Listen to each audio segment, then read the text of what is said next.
Agora com a coluna Ponto de Vista, a palavra oficial de nossa emissora, José Antônio Rodrigues de Aragão está com a gente aqui. Vamos ter um tempo aqui mais curtinho aqui, a gente vai tentar condensar aqui para trazer todas as informações necessárias. Muita coisa aconteceu no Brasil durante essa semana e a gente vai pedir aqui o Zé Antônio para comentar exatamente. Inclusive, quebra-pau, estava vendo agora há pouco aqui, lá na leitura do relatório, bate-boca entre o relator e o Lindbergh Farias, lá inclusive com troca de acusações pesadíssimas.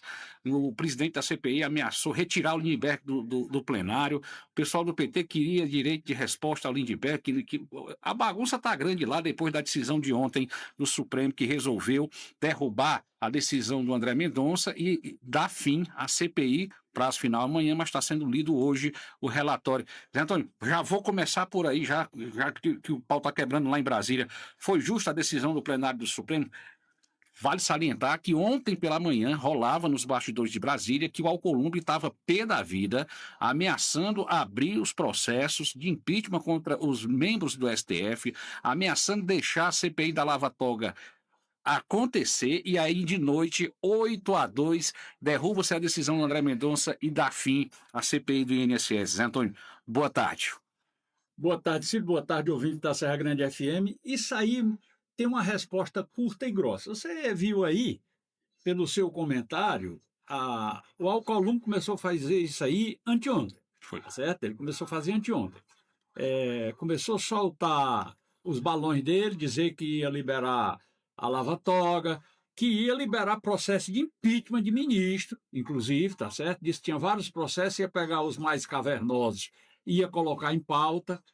Aí, tudo isso não tem absolutamente nada a ver com CPI do INSS. É CPMI, né? Não é mista?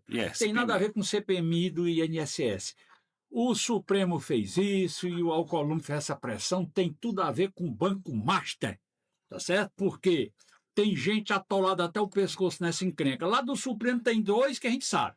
O Alexandre de Moraes, tá certo? Está enterrado de cabeça para baixo dentro da confusão do Banco Master, tá certo? E como é o nome do outro bichinho lá? O Toffoli, tá atofolado até os Gurgumi também, tá certo? Os dois estão atolados até o pescoço nessa confusão do Banco Master. Como o Alcolumbre também deve ter rabo preso nessa história. No final das contas, essa decisão do Supremo não tem absolutamente nada a ver com o CPMI do INSS, tem a ver com o Banco Master, porque a CPMI do INSS estava fazendo, digamos assim, uns temas transversais, um termo mais atual, né, em cima da história do Banco Master. Ele estava fazendo um puxadinho para abolir no Banco Master, e foi isso que apavorou o Supremo Tribunal Federal e o presidente do Congresso Nacional. Vamos para outro. Mas a turma está dizendo, Zé Antônio, que existe aí agora a possibilidade da CPI específica do Master. Você está dizendo que é exatamente para barrar isso aí. Será que o Davi e o Hugo vão permitir a criação de uma CPI do Master? Não deixa de jeito nenhum, não tem nem perigo. O Davi Alcolumbre, para deixar criar uma CPMI do Banco Master, só se ele for o primeiro aí a ser empichado. Se fizer o impeachment dele, tirarem ele e assumir outro presidente, pode até ser. O homem já disse, rapaz, tem 81 senadores, inclusive ele. Nos 81, ele disse que se tivesse 81 assinaturas, ele não abria CPMI, tá certo? Não abria impeachment de ministro, aliás. Ele não abria CPMI nem nada. Ele não vai abrir, de jeito nenhum. Ele não vai deixar investigar o Banco Master, porque ele tem algum passivo nessa história aí. Olha, gente, são 13 horas mais 3 minutos, estava aqui acompanhando às 13 horas e 1 minuto, portanto, há 2 minutos atrás foram divulgados aqui os membros, os indiciados, 216 pessoas, Antônio, 216 pessoas, aqui, entre eles... O Lulinha. O Lulinha, tá aqui. Bichinho tá lá. O Lulinha... Cadê a relação completa aqui? Botaram o bichinho aí, botaram. Tadinho. Ele é inocente. Rapaz, é muita gente aqui. Então, aqui vamos lá. Tem o diretor da DataPrev, tem... Eu me lembrei do Danilo Gentili. Porque... o jeito dele dizer as coisas, né? Diz que o Lulinha ainda... sim. Tem o diretor de benefício e relacionamento do Esse INSS, é bom, diretor de benefício. o careca do INSS, E o careca do Banco Master? o dirigente da Cotac, Ah, não. presidente do PDT, Carlos Lupe, presidente da Conafé. Como é que é o nome do Frei Chico? Como é? Não sei. É irmão do Lula. Daniel Vorcaro. Viu? É irmão do Lula, o Frei Chico. Pois é, mas eu não sei como é que é o nome dele. Eu Tô digo, olhando aqui na botaram relação. o careca do Master, não entra aí, não? O Daniel Vorcaro tá aqui, ó. Não, o careca do Master, não é o Daniel Vorcaro. Quem é o careca do Master? sim, É o o Alexandre de Xandão. Moraes, rapaz. Ele não Tem tá nessa aí, não? deputado federal, Euclides Marcos Perterson Neto, o Lulinha, o Glauco André Van Burk, ex-presidente do Aquela mulher INSS. que é amiga do Lulinha, que era quem funcionava como meio de campo para passar Não sei como é o nome dela. É gente demais. papelzinho de bombom para ela. 216. José Carlos Oliveira, que é ex-ministro do Trabalho e da Previdência. Sarney Filho. Bichinho também. Sarney Filho. Era da... Leonardo Rolim, que também é ex-presidente do INSS. Gorete Pereira, deputada federal. Milton Batista, presidente do Singnap. Ex-secretário de Inovação do Ministério da Agricultura. O Felipe Rotters Coutinho, da Polícia Federal. Está aqui o nome dela, socialite e empresária amiga do Lulinha, Roberta Luxing, é? Ela tem um nome esquisito aí. Luxing. Eu não sei se ela é... Rodrigo. Ei, Daniela, ajuda aí. Como é que é o nome aqui? Aqui, ó, Daniela. Eu não sei se é austríaca. Luxinger. Luxinger. É luxemburguesa. Quando tem que. Eu só me lembro daquele vídeo lá da nossa guerra. O filho do careca do INSS também está aqui. Sebastião Então, o Faustino. problema é genético. Rapaz. A Vanessa Barramacher, que é chefe de gabinete do Ministério da Previdência Social. O Weverton, rapaz, também, ó. O deputado, Rapaz, senador. aquele senador ali é um pilantra e tanto. Ele é o braço direito do Alcolumbre no meio dessa enrolada todinha. Olha, gente, publicação do Ele é um senador do Maranhão. Publicação do Eu Metrópole. acho que ele é do PDT. É do PDT, tá aqui, senador do PDT. Publicado agora Isso é tão 13/1, viu, absurdo, gente? você escutar a 13/1, conversa dele, 216. Ei. Ó, Zé Antônio, voltando aqui ao STF, o STF essa semana fez uma... A gente tem que se lembrar que o Fachin ainda está no Supremo Tribunal Federal. A negada da Lava Jato, ele passou o jamegão e inocentou todo mundo. Para poder livrar o Lula, segundo a ex-corregedora-geral de Justiça, Eliana Calmon, ela disse que foi uma manobra para tentar livrar o Lula e assim... E tudo isso porque um dia o Bolsonaro falou em mudar a legislação para voltar. Quem muda a legislação é o Congresso, mas pode ter iniciativa do presidente. Segundo a Eliana Calmon, o Bolsonaro falou em fazer com que o Supremo Tribunal Federal, e é a vocação do Supremo Tribunal Federal, se transformasse definitivamente num tribunal constitucional e não numa quarta instância do poder judiciário brasileiro. Aí se apavorou todo mundo lá, porque a turma briga para ir para lá não é por causa dos 46.300, não. É por causa dos meninozinhos que vai ficar tudo rico, vai ficar tudo gordinho. Quando o cabo entra lá, os meninozinhos, sobrinho, primo, enteado de abacate, esposa, amigo, todo mundo... Esposa. Tem uns que ainda correm para fazer a faculdade de Direito, para poder ter direito através do direito... De não fazer direito. Com o bolso esquerdo e o direito tudo cheio. 13 horas mais 8 minutos, Antônio. O STF limitou... O STF, uma ação de moral, e limitou os penduricários a 70% do teto do funcionalismo. Agora, olha... Até que o Congresso aprove uma legislação reguladora na questão dos salários. Eu fico aqui coçando para falar, não aguento nem terminar, desculpa. A Constituição Federal diz de forma muito clara que o limite de salário de qualquer funcionário público é o salário de um ministro do Supremo Tribunal Federal. Ou seja, acho que é 46.300, 46.900, 46 mil alguma coisa, que já não é desprezível, tá certo? É preciso juntar um bocado de coitadinho aí para poder ganhar um dinheiro desse. Pois bem, aí ele só pode botar penduricado até 70%. Ou seja, anda perto de dobrar.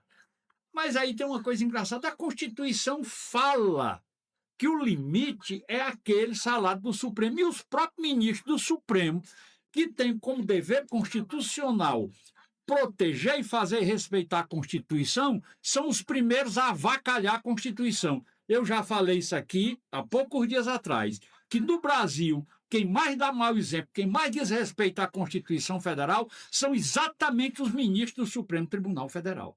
Eu ouvi há poucos dias o Gabeira, na Globo News, falando, eu não lembro do nome do camarada aí, eu acho que é um jurista, que diz que a única solução é extinguir esse Supremo Tribunal Federal que está aí, da aposentadoria deles aí para até o tempo que eles estiverem aqui em cima do planeta Terra, e criar um novo Supremo com outros critérios, porque esse aí não tem quem consegue. Eu concordo com o Gabeira. Uma vez na vida, tá certo? Ele é um cara inteligente, vez por outra, eu concordo com algum ponto de vista dele. Embora que, ideologicamente, eu tenha uma distância muito grande do raciocínio dele, mas ele é um homem sensato. E é um camarada que é muito fiel aos princípios dele. E ele disse que passou muito tempo discordando desse cara, que tinha esse pensamento, mas hoje concordava plenamente que só dá certo se extinguir esse aí. Não dá para consertar. Antônio, o presidente Bolsonaro já está em casa, viu? Já deixou o hospital depois de receber aí a prisão domiciliar por determinação do ministro Alexandre de Moraes. É um prazo, uma prisão domiciliar temporária, são 90 dias, depois vai passar por uma reavaliação. Eu nunca ouvi falar em prisão humanitária por 90 dias. Ele deu para adivinhar. Um dos motivos que ele elenca na decisão dele, eu estou falando do careca do diabo lá, do careca do Master, né? Aliás, do Alexandre de Moraes. Um dos argumentos que ele elenca é que ele não pode receber visita durante esses 90 dias, porque pode chegar alguém contaminado e contaminar o Bolsonaro e o bichinho ficar doente. Está vendo ele preocupado com a saúde do Bolsonaro? O Alexandre de Moraes preocupado com a saúde de alguém. Tá certo? Isso é uma piada muito de mau gosto. O que ele não quer é que ele faça política. Foi por isso que ele botou ele na cadeia, foi por isso que ele tirou o direito político dele. Quando o presidente Bolsonaro se reuniu com os embaixadores e disse que não confiava na urna eletrônica, qual é o crime, cara? Não confiar em urna eletrônica? É um voto tão secreto que nem o dono vê. Como é que você vai confiar numa urna dessa? Eu não confio, tá certo? Aí você diz, não confio, já foi eleito com voto de urna eletrônica. Fui, mas não confio, e daí? Tá certo? Tem tanta gente que convive com alguém todo dia, de manhã, de tarde e de noite, sem confiar, tá certo? E eu conheci um camarada sarcástico que ele dizia que a pessoa que você confia menos lhe trai menos. Faz sentido, porque você já espera, né? É o cara também que diz, rapaz, quem ri por último, ri depois. Tinha um colega que diz, rapaz, quem ri por último é lesado. E aí ele diz também, quem em terra de cego, quem tem um olho é caolho. 13 horas mais 12 minutos, tocando em frente aqui na coluna Ponto de Vista, Zé Antônio. O Alckmin acabou de anunciar que vai deixar a parte, estou pegando tudo aqui em tempo real, viu, gente? O Metrópolis tem essa parte aqui que é fantástica. Ele acabou de anunciar que vai deixar o Ministério do Desenvolvimento, Indústria, Comércio e Serviços e confirmou que a Simone Tebet vai concorrer ao Senado pelo estado de São Paulo. A ministra também deve deixar o staff do primeiro escalão do presidente Lula para concorrer à eleição pelo estado. Esquisito, né? Sair do Mato Grosso para ir concorrer em São Paulo. Aí vai. Não tem o exemplo aí do Tarcísio de Freitas, que é carioca e saiu do Rio de Janeiro, foi ser candidato a governador escola, de São Paulo. O que falta para ela é um Bolsonaro no auge da popularidade para fazer dela senadora, tá certo? O que falta é isso. Eu não sei se o presidente Lula vai ter essa força lá em São Paulo para eleger a Simone Tebet. 13 horas, lembrando que a Simone Tebet foi a terceira colocada, viu, gente? Na eleição de 2022, ela ficou à frente do Ciro Gomes, ela era, na época, candidata pelo MDB. O presidente Lula foi eleito, o Bolsonaro ficou em segundo, a Simone Tebet em terceiro e o Ciro Gomes ficou na eleição de 2022 em quarto lugar. Então, a Justiça da Itália aceitou e publicou agora pela manhã esse aceite ao governo brasileiro para extraditar a ex-deputada federal Carla Zambelli. Vitória do Xandão, José? Eu não sei. Por enquanto, a gente ainda tem que esperar um pouquinho, porque quem autoriza é como aqui no Brasil, a legislação italiana parece com a nossa. A justiça autoriza, mas fica dependendo do presidente da República liberar, tá certo? A justiça libera, mas a palavra final é do presidente da República. Esse mesmo tipo de arranjo institucional tem na Itália. Agora tem que o governo, tá certo? Que lá, no caso, é parlamentarismo. Lá eu acho também tem presidente, mas é só chefe de Estado. O chefe de governo é primeira-ministra, tá certo? E é uma fruta, né? É Meloni. É Meloni, É exatamente. Meloni. Pois bem, e resta saber se ela libera. A turma acha que sim, tá certo? A previsão é que ela não se incomode, que ela deixe correr frouxo. Mas ela pode ou não liberar. Aqui no Brasil não ficou aquele Cesare Battisti, que tinha matado gente, matou de ruim mesmo, matou um açougueiro lá numa rua de Bolonha e tal, e o pessoal aqui, o governo eu não sei, acho que o presidente Lula e a presidente Dilma não liberava, dizendo que ele era um preso político, não sei o que e tal, e depois ficou claro para todo mundo que não tinha absolutamente nada a ver com preso político. E ele só foi extraditado para lá porque pegaram ele, acho que na Bolívia. Pegaram fora do Brasil. 13 horas mais 15 minutos. Vamos para frente aqui na coluna Ponto de Vista, Zé Antônio. Em meio à disputa pelo União Brasil, 2 deputados já deixaram os partidos. O Danilo Forte, há 3 semanas passadas, e agora Fernanda Pessoa, e migrou. Danilo Forte que deixou, mas não tem ainda endereço. Há quem diga que ele está fechado para ir para o PSDB, mas ainda não há anúncio oficial. PSDB. E a Fernanda Pessoa, filha do Dr. Roberto Pessoa, prefeito de Maracanaú, que se filiou ao PSD do Domingos Filho. A irmã dela, a Emília Pessoa, que é deputada federal, é aliada de primeira hora do Tasso Gereissati e, portanto, está junto com Ciro Gomes. Ontem o TSE oficializou essa federação entre o União Brasil e o Partido Progressista, né? Não é Partido Progressista, é só progressistas, né? E aí, José, continua essa peleja. O pessoal hoje de manhã dizia no grupo de imprensa que há a possibilidade de todo mundo sair dos partidos. A negada tá com medo do que vai acontecer, tá chegando no final aí, a fechar a janela partidária, a negada tá querendo todo mundo sair porque não sabe pra onde é que vai. E a história do Rueda não é boa. O Rueda se encostou lá no Bivar, Luciano Bivar, E tomou do Bivar, né? no PSL. Aí teve um negócio do incêndio de uma casa pelo meio, não sei o que. Eu sei que quando ele desgrudou de lá, carregou o partido, tá certo? E está muito bem obrigado. Esse camarada, o Rueda, também ele andou advogando por voto caro. E lá tudo sai caro. Tudo é caro. Tudo sai caro. E tu falando aí no negócio da disputa, essa palavra termina de forma muito sugestiva. Ó, eles estão pelejando numa disputa danada para resolver esse negócio da União Progressista. Eu nunca vi parecer tanto, tá certo? Mas eu defendo a original. São agora 13 horas mais 17 minutos, tocando em frente aqui, José. Vamos lá. Lula fala em evento oficial que Camilo Santana vai se afastar, se licenciar e poderá ser candidato se precisar. O deputado falou agora que não, que está fechado com o Albano de Freitas. Mas o Lula disse isso de forma oficial, numa agenda oficial do governo lá em São Paulo. E aí, José?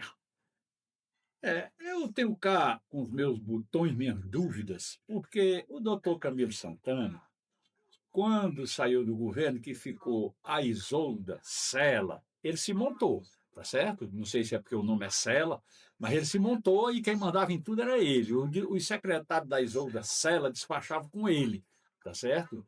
Não era com ela. Também despachava com ela ali para dar satisfação, alguma coisa assim, passavam por lá para tomar um café, comer um sequilhozinho e tal, mas despachava com ele. E ele brigou muito e foi aí que aconteceu a cisma do Ciro Gomes. Ele queria, porque queria que fosse a Isolda, e era o que estava combinado, foi ser governadora para ser candidata à reeleição. Porque o doutor Camilo Santana queria que fosse ela para ele continuar mandando, e a ideia dele é quando terminasse o mandato dela, ele voltasse. Tá certo? A ideia dele era passar 20 anos mandando no Ceará. E aí, não deu certo a ideia, tá certo? Terminou sendo o Elmano, que também escolheu pouca coisa no governo dele. Quem montou o governo do Elmano também foi o doutor Camilo Santana. E eu acho que ele morre de vontade. Agora, eu escutando aqui a entrevista do deputado e me lembrando que quando faz a pesquisa espontânea, o Ciro Gomes tem lá seu 17 pontos, o Elmano de Freitas tem 15 e o Camilo Santana é abaixo de 3. A pesquisa espontânea é a que registra de forma inquestionável quem está na cabeça do povo. E eu acho que, de certa forma, o povo tirou ele da cabeça. O povo aqui no Ceará, no dia de hoje, pelo que a gente percebe, já pegou corda no lombo em relação à eleição de governador. Tá certo? O povo já se inclinou, sabe para onde é que vai. Aquela pergunta aqui do negócio do monte de deputado, ou aliás, de prefeito que o governador tem e tal, aí o deputado Nilson ainda falou de mais algumas coisas que ele ainda tem, que ele se orgulha de ter, o governador Elmano, 180 prefeitos dos 184, dos 46 deputados tem 36, aí tem as ONG, tem as associações, tem as cooperativas, tem não sei o quê, e agora aí já fez essa bolsonarada, né, de dar esse dinheirinho para os topiqueiros, que o PT fala mal do Bolsonaro por causa do dinheiro que ele deu para caminhoneiro, que ele deu para as pessoas, porque não podia, tinha que ficar dentro de casa. Se não desse um dinheirinho, fazer o quê? Tá certo? Morrer de fome. Aí, mas ficou a moda, tá certo? Ainda bem, né? Que exemplo de coisa que é necessária. E essa ideia é uma ideia necessária, como o deputado Nise defendeu aqui, de ajudar os topiqueiros, porque senão sobe o preço. E é ruim para todo mundo. Parabéns ao governador pela ideia. Olha, são 13 horas mais 21 minutos. Antônio, essa expectativa que existe na base governista do estado do Ceará de uma dobradinha de candidatura ao Senado sobralense, proposta aí por Cid Gomes, do PSB, e Moço Rodrigues. Cid já disse que não é candidato. Você acha que ele voltaria atrás e aceitaria ser candidato em algum dado momento? Quem? Cid Gomes. Você falou dobradinha. Qual era a dobradinha? Moses e Cid, dobradinha cearense, ou sobralense. Eu não acredito nisso, não. O Cid, ele diz isso desde 2002, quando estava chegando perto da eleição de 2002, ele já estava dizendo. Aliás, em 2001, no mês de novembro, num encontro que teve aqui em São Benedito, ele já disse isso. Não era mais candidato a nada. 2001? 2021. Ah, sim. Certo, é porque eu engoli 20. 2021. Engoliu só 20. Em 2022, em maio, eu tive com ele. Ele disse que não seria, eu aconselhei ele voltar a ser candidato a governador, porque senão ia acontecer o que aconteceu. Eu previ o quadro, que eu disse a ele que não ia ter como aquele bocado de gente com vontade de ser governador, Isolda, Mauro Filho, Domingos Filho. Domingos Filho não, era Isolda, Mauro Filho, quem era mais, rapaz, que queria ser candidato? Sei não, eu pensei que o Domingo estava no meio também. Era o presidente da Assembleia também estava na época, o Evandro Leitão. Era o Domingos Filho, o Evandro Leitão, o Mauro Filho e a Isolda. 4. Tinha 4 querendo. Eu disse, rapaz, não tem como escolher um e os outros 3 ficaram batendo palma. Alguém vai se zangar no meio dessa história. E foi o que aconteceu. É o Roberto Cláudio. Era o RC. O Roberto Cláudio andava junto na caravana. Era o Roberto Cláudio, a Isolda, o Mauro Filho e o Evandro Leitão. Eram os 4 que andavam. E aí deu no que deu. Eu não acredito que haja essa composição. A Lia já disse que não vai nessa aí de jeito nenhum. E o Ivo não quer nem ouvir falar. A gente já sabe também que o Ciro Gomes está querendo que Ivo seja candidato a deputado federal. Isso. E foi desse jeito aí que começou a vida política do Cid. Não foi bem como começou. Começou o sucesso, porque ele já tinha sido candidato a vice do Padre Zé, tinha perdido a eleição em 88. Quando foi em 90, o Ciro Gomes, candidato a governador, colocou o Cid como candidato a deputado estadual, ele foi eleito e pronto. Daí para frente ele se fez. É competente, soube se arranjar e se manter na política. E agora o Ciro está querendo colocar o caçula lá da tropa, que é o Ivo Gomes. Inclusive, o Roger Aguiar, tá certo? Filho do ex-prefeito lá do Marco, do Rogério, que também era deputado e tudo, muito amigo do meu amigo Firmeza, do Carnaubal, o Roger, Se o Ivo for candidato, ele está fora. Ele não se candidata a deputado. Ah, é? É. 13 horas 24 minutos, 13 e 24, Zé Antônio. O TSE condenou o governador do Rio de Janeiro, o ex-governador do Rio de Janeiro, Cláudio Castro, para ficar 8 anos inelegível. Aí vamos nós aqui. Cláudio Castro e o Witzel, inelegíveis. Aí vamos Garotinho, Rosa Garotinho, Franco Montoro, Pezão e Sérgio Cabral. 7, cara. Eu tinha uma sugestão. Quando for escolher candidato a governador do Rio, vai lá na Papuda, ou então lá no. Como é aquele do Rio de Janeiro? Bangu. No Bangu, tá certo? Aí caça o candidato lá dentro, tá certo? E elege e volta. Eu às vezes dizia que tinha pena. Uma cidade como o Rio de Janeiro, charmoso da União Federal. Não dá certo um, rapaz, vá pro diabo. O negócio é complicado, o Rio de Janeiro, né? E nesse bolo aqui, viu, gente, do Cláudio Castro, teve também o presidente da Pezão, da Assembleia. Esqueceu do Pezão. Não, falei do Pezão e o Cabral. Pezão e o Cabral, falei dos dois, sim. 13 horas mais 25 minutos, Antônio. O Senado aprovou a misoginia como crime equivalente ao racismo. Muita gente bateu palma, alguns criticaram, dizendo que vai chegar um tempo em que as pessoas vão ter medo de falar, de se pronunciar e até mesmo de interpelar qualquer tipo de situação. Veja você que tem um caso aí de uma mulher lá de São Paulo que está sendo processada por conta de desconhecer uma das letras lá do LGBT, não sei o que, e ela não soube e a pessoa se sentiu desrespeitada por conta da mulher não saber. Eu acho um desrespeito. E disse que, já que ela não sabia, deveria ter utilizado pronome neutro. Neutro é o tal do ele, dele, que, sinceramente, eu sou jornalista e também não sei todos os pronomes neutros. Todas, todos e todes. É que o deputado, cuidado, todo mundo, todos e todas, ele falando aqui o tempo todo, homens e mulheres e tal. Antigamente era mais fácil. A espécie humana, não sei que chama de homem, tá certo? Homem não, para querer falar especificamente no sexo. No gênero masculino, no caso. Certo? Você está falando da espécie humana. Homo sapiens. Quando foi que o homem surgiu? Agora o cara tem que dizer. Quando foi que o homem e a mulher surgiram?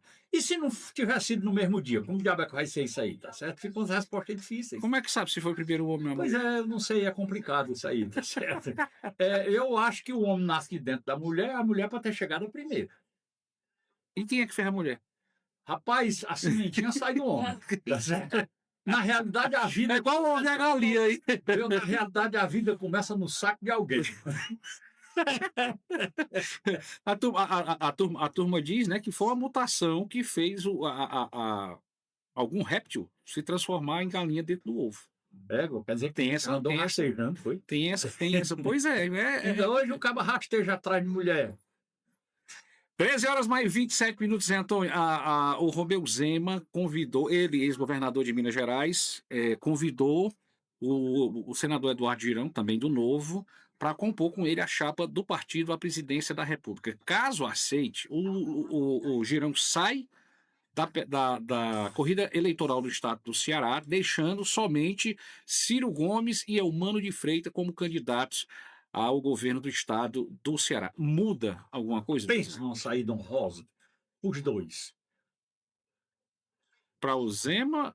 Para os dois. Tá certo? É uma saída honrosa. Os dois são do Novo. Isso. São. Aí os dois. O Zema já renunciou ao mandato dele de governador, eu não sei para quê. Tá certo? Eu tenho um ponto de vista que o camarada vai ser candidato a presidente da República fora da polarização só para marcar posição.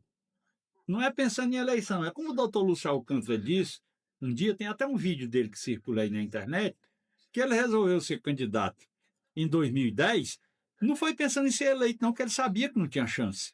Ele inclusive me chamou e eu fui lá no escritório dele conversar com ele. Ele me convidou para votar nele. Como ele já tinha me convidado também em 2006. Aí ele disse, então eu vou ser candidato, eu sei que eu não vou ser eleito, mas eu quero marcar uma posição. Porque não tem ninguém para enfrentar o Cid. É porque o Cid não estava bem. Para poder, digamos, dar o start aqui da campanha dele, foi preciso o Ciro vir, começou aqui pela Serra da Ibiapaba, me pegou aqui a tiracolo, tá certo? Ele ligou para mim, eu fiquei aqui 2 dias andando com ele, com o Zezinho Albuquerque, a gente escutando aí queixa, reclamação. PPRE, né? Nós fizemos reunião aqui na Guaraciaba, lá no hotel, lembro até do desabafo do Adinho, por causa desse negócio de trânsito e tudo. Nós ficamos 2 dias aqui, era bom era o transporte, um helicópterozão, do tamanho dessa sala aqui, é aquele do Miguel, James Dias Branco. Do Miguel Ah, não, era Ivens, né? Do Dias Branco. Era o Miguel da TV, não é Jangadeiro, não, da outra, Sei. que era o sogro do Vaidon, rapaz, um cara que ele morreu no tempo Da cidade, eu acho que era da TV Cidade, ele tinha um helicóptero que era um lá. Eu lembro. Que era um protocolo do diabo para sair do chão esse helicóptero. O cara tinha que sair lá de dentro, fazer continência. Aí tinha um cara que fechava a porta, tinha um cara que pilotava o helicóptero, tinha outro que era de navegador, porque o bicho era grandão, acho que carregava bem 12 pessoas. Aí nós ficamos aqui. O Ciro Gomes levou tanto cagaço lá na SEASA. Ele saiu de lá pingando suor. Eu nunca vi como o diabo foi que ele arranjou tanta paciência. Porque nesse dia eu vi o cara xingando o Cid, ele sentado em cima de um caminhão carregado de verdura e um cara gordinho assim, vermelhinho, dizendo: se o candidato fosse tu, Ciro, eu votava em ti porque tu foi o meu governador. Esse teu irmão perseguidor, não voto nessa desgraça, não. Mas foi eleito, tá certo? No primeiro turno.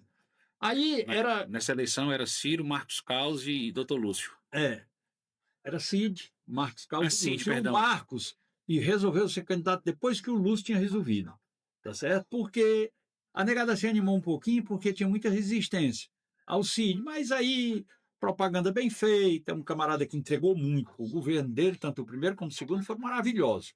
O problema dele era de comunicação. Ele não tinha.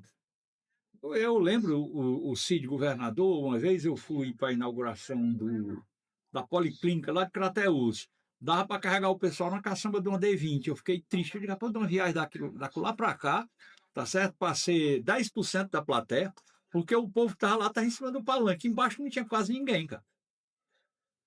Mas ainda assim se deu bem, elegeu o Camilo e tudo.